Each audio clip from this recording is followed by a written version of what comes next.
అంటే ఏదైతే గోవింద సరస్వతి గారి సంచలన వ్యాఖ్యలు మీరు ఏ విధంగా చూస్తారు? తప్పకుండా విన్నా నేను. ఒకటి, గోవింద సరస్వతి గారు ఒక మంచి మంచి భక్త, మంచి మాటకారితనం, మంచి ఒక ప్రజ్ఞ ఉంది అతనికి. మరి ఎందుకు అతను మరి ఈ రకమైనటువంటి మాటలు మాట్లాడతారో తెలియదు మనకి. శృంగేరి సంబంధమైనటువంటి విషయాల్లో పెద్ద స్వామివారిని అంటే భారతీ తీర్థ స్వామివారిని మంచి ఆయన గొప్ప శంకరాచార్యుల వారని చెప్తూ అంటే శంకర భగవత్పాద సమాధులు అని చెప్తూ, అలాగే మనకి బద్రీనాథ్ గోవింద స్వామివారిని కూడా శంకర భగవత్ పోలుస్తూ ఆ ఇద్దరు మాత్రమే శంకర గురువులు, అంత తప్ప మిగతా వాళ్ళందరూ కూడా దొంగ సన్యాసులని. మరి ఎందుకు ఆ పదం వాడారో నాకు అర్థం కాలేదు. అది సమంజసమైనది కాదు. అంటే యాక్చువల్గా చెప్పాలంటే అసలు నేను అతన్ని గోవింద సరస్వతి గారితో అతన్ని అనేటువంటి స్థాయి నాకు లేదు. ఎందుకంటే పరమ పూజ్యులు గౌరవనీయులు సరస్వతి గారు కూడా చాలా మంచి వాగ్ధాటి బాగా ఉంది. విరూపాక్ష స్వామి వారికి అనుగ్రహం బాగా ఉంది వారికి. నిజంగా నిక్కచ్చిగా మాట్లాడగలిగేటువంటి వ్యక్తి. మరి ఎందుకు ఈ మధ్య తను కొంత కాంట్రవర్సీకి వెళ్తున్నా నాకు అర్థం కాలేదు. అంటే నేను గురుగారిని క్షమించమని అడుగుతూనే మీరు మాట్లాడిన మాట మాత్రం సమర్థనీయం కాదనే విషయం చెప్పదలుచుకున్నాను నేను. ఎందుకంటే పబ్లిసిటీ కోసమే చేస్తున్నారంటారా? అలా పబ్లిసిటీ కోసం అయితే అతనికి వేరే మార్గాలు కూడా ఉన్నాయి.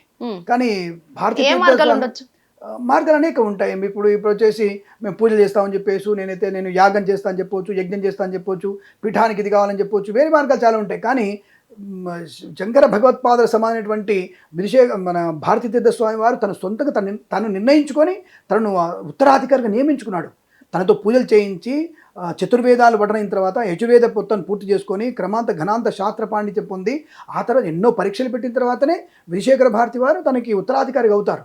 ఆయన ఉత్తరాధికారు. తిరుమలలో ఆయనకి ఏనుగు రాలేదు అంటే మరి విరూపాక్ష గారికి మనకి స్వామివారి అనుగ్రహంతో మరి మీకేమైనా వినాయకుడు అది గణపతి వచ్చాడక లేదంటే అది ఏనుగు వచ్చిందా? మీకేమైనా పూర్ణకుమ స్వాదం పట్టారా? మీకేమైనా? మీకు పట్టలే కదా. అక్కడ ఉత్తరాధికారి మాత్రమే ఆయన. పెద్ద స్వామి ఉన్నంత వరకు ఆయన ఉత్తరాధికారే. అంటే సర్వోత్తరంగా నెక్స్ట్ వచ్చేటువంటి గురువు అని చెప్పడం తప్ప is not Guru, is not the sitting on the position కాదు ఆయనకి. ఆయన అక్కడ ఉన్నటువంటి మహాపీఠానికి ఆయన అధికారి కాదు, ఉత్తరాధికారి. ఉత్తర అంటే నెక్స్ట్ అని అర్థం.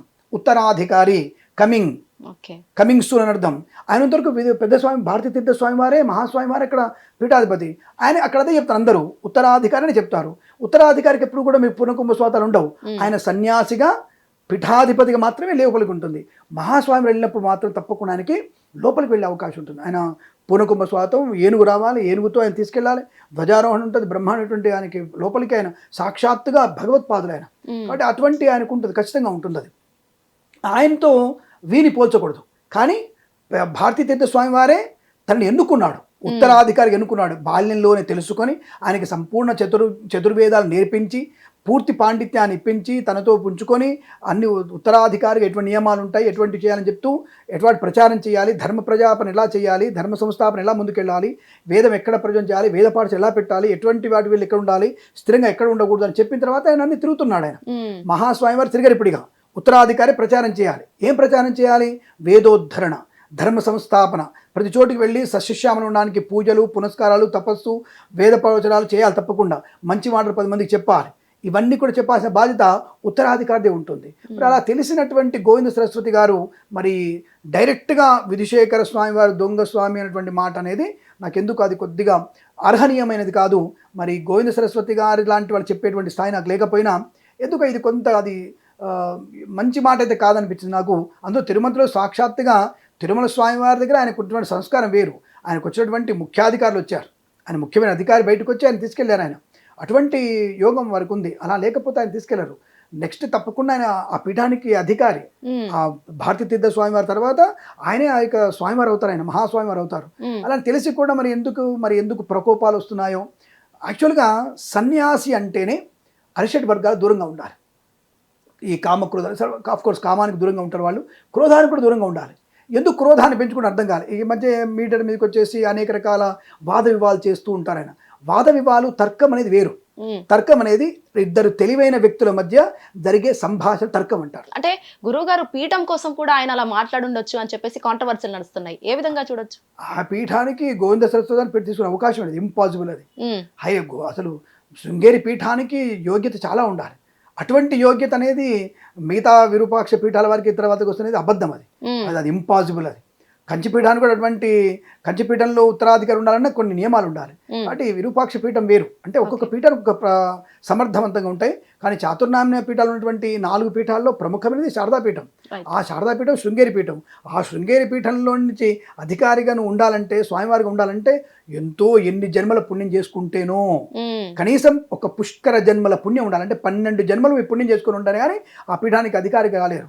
కాబట్టి ఎటువంటి భగవంతుడు ఇచ్చేది. కాబట్టి ఈయనకి అంటే గోవింద సరస్వతి వారికి ఆ పీఠం మీద ఆసక్తి ఉందనే విషయం నాకు తెలియదు, కానీ అటువంటి ఆశ ఉన్న అది ఇంపాసిబుల్. అది అటువంటి ఆశ నెరవేరదు, కూడా నెరవేరదు. ఇటువంటి క్రోధమైనటువంటి మాటలు అనేది అంటే చెప్పే కదా, తర్కం అనేది వేరు తిరిగి ఉంటుంది. తర్కం వేరు, గొడవ వేరు. గొడవ లాంటి మాటలు ఎట్లయినవి, అందుకని 10 మందిలో పల్చనైపోతున్నారు అనుకుంటున్నాను. రెండవది, ఈ మధ్య కాలంలో సనాతన ధర్మానికి పట్టినటువంటి కొంత ఇబ్బందికర వాతావరణం కనబడుతోంది.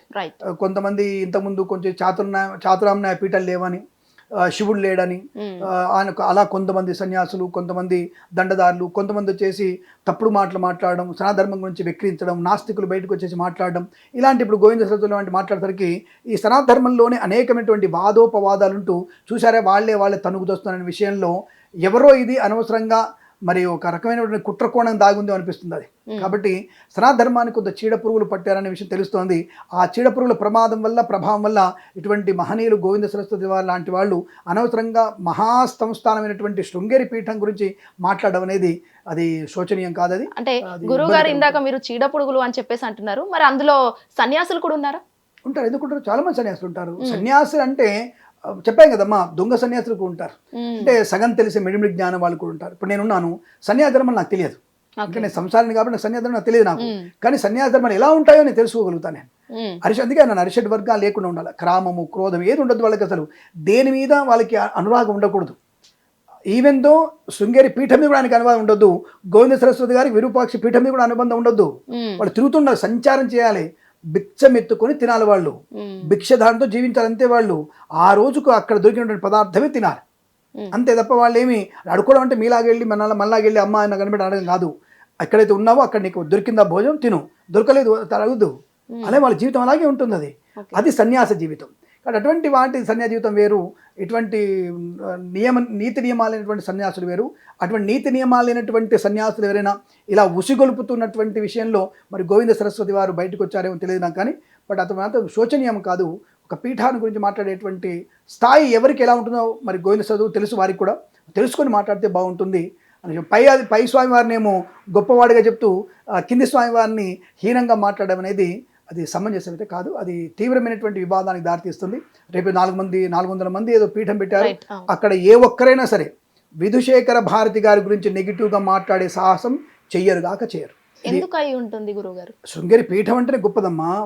ఇప్పుడు ఒక ఐఏఎస్ ఆఫీసర్ని అవ్వాలంటే ఎంత టెస్టులు ఉంటాయి, ఎన్ని టెస్టులు ఉంటాయి. అక్కడ అడిగేటువంటి ప్రశ్నలకి 30 సెకండ్స్లో సమాధానం చెప్పాలి. మీకు తెలుసా నీకు ఐఏఎస్ ఆఫీసర్లో?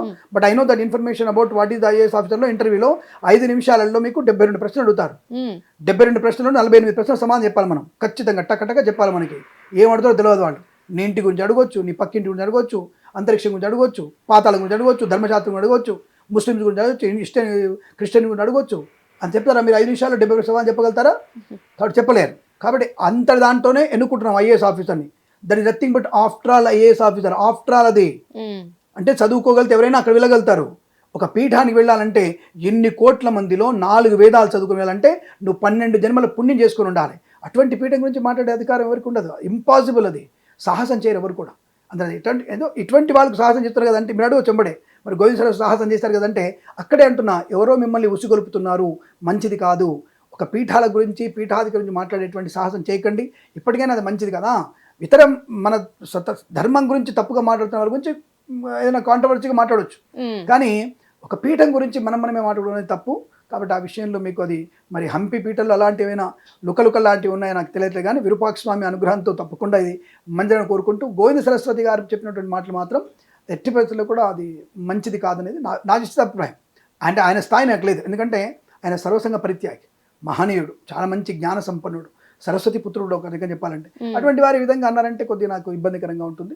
కాబట్టి మీరు అడిగారు కాబట్టి చెప్తున్నా, ఇటువంటి ఏదో కుట్రకోణం దాగుందని అనుకుంటున్నాను. ఎవరో దాన్ని ఉసుగొలుపుతూ ఆయన్ని ముందు పడేస్తున్నారు అనిపిస్తుంది నాకు అన్న భావంతో ఉన్నాను నేను.